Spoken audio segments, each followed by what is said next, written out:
Alors, je m'appelle Geoffroy, j'ai 38 ans, je vis en couple.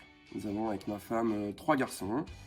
Le quatrième enfant, du coup, c'est Osiris, qui est une société dans laquelle nous sommes prestataires de solutions de sécurité sur l'activité d'installation, de maintenance et de télésurveillance.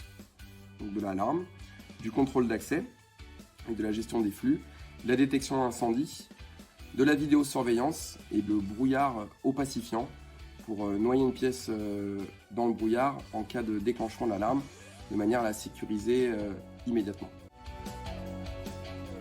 C'est l'histoire d'une rencontre entre deux papas à l'école maternelle. Je me souviens du coup d'avoir rencontré Yann à l'époque qui portait un logo d'un grand groupe de sécurité français et puis de lui avoir dit excusez-moi, est-ce que je peux pas discuter avec vous 30 secondes après on se voit. Et puis en fait les 30 secondes se sont transformées en 2 heures, on a bu un café, puis 2 cafés, et puis on a beaucoup discuté ensemble. On s'est rendu compte qu'on avait tous les deux 15 ans d'expérience dans la sécurité et qu'on avait quand même une passion commune pour notre métier, on avait aussi l'amour des autres et on avait aussi l'envie de développer quelque chose qui nous ressemblait un petit peu plus que ce qu'on peut proposer aujourd'hui dans les grands groupes, c'est-à-dire un peu plus de proximité, un peu plus l'aspect familial. En 3 ans, donc, du coup, on a multiplié par 3 le chiffre d'affaires de l'entreprise et aujourd'hui, on totalise une équipe de 5 personnes.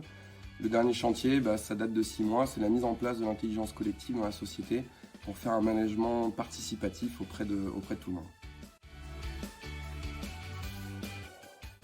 Alors nous, on a commencé simplement avec un stock qui est grand, qui est confortable. On a rejoint la pépinière d'entreprise.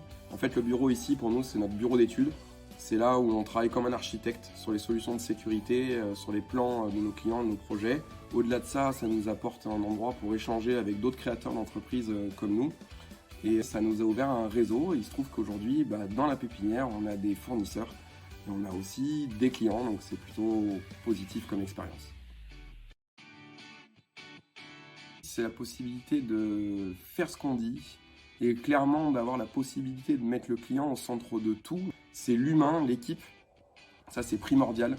Et faire attention à tout ce qu'on peut faire sur notre empreinte environnementale. On est dans un métier sur lequel il y a du déchet. On a mis un process dès le début, même si c'était coûteux pour une petite boîte en création comme nous, pour arriver à limiter au maximum notre impact. Et j'espère qu'on en fera beaucoup plus les années à venir.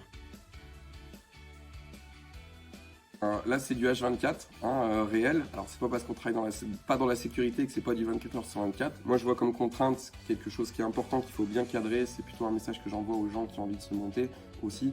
C'est de faire attention au cadre familial, de bien préserver sa vie personnelle, parce que l'entrepreneuriat, c'est beaucoup de temps. Et il faut bien faire en sorte toujours de prendre du temps pour soi et pour son bien-être. Et si on est bien, forcément, l'entreprise va bien. Je dirais l'audace et la persévérance.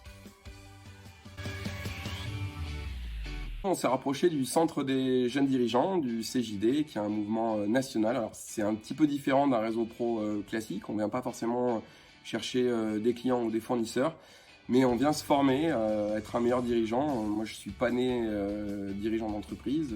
Donc du coup, ça m'a permis d'échanger avec des gens, d'évoluer. C'est un petit peu à la fois mon bol d'air et ma boussole. Donc c'est plutôt une expérience plus que positive et du coup je rempile pour la 3e année. Je voudrais parler du moment. Le moment, c'est une question qu'on va se poser quand on a un projet d'entreprise qui est là, qui vient d'en bas et qu'on a envie d'y aller. On se dit toujours, est-ce que c'est le bon ou le mauvais moment? Et en fait, je pense qu'il n'y a pas de mauvais moment. En fait, et il n'y a pas non plus de bon moment. En fait, le moment, c'est juste le moment où on va décider d'agir, de passer à l'action. Quand on a décidé de passer à l'action, c'est le moment.